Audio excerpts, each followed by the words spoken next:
Digraphs, the f sound. The letter P makes the sound P. The letter H makes the sound H.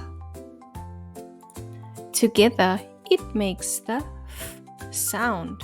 Remember, a digraph is when two letters come together to make one sound, the f sound. Let's read some words together with the f sound. Phone, photo, alphabet. Remember, the digraph can also be in the middle of a word. Dolphin, elephant. You can watch the full video on our YouTube channel, Bright and Bubbly Learning.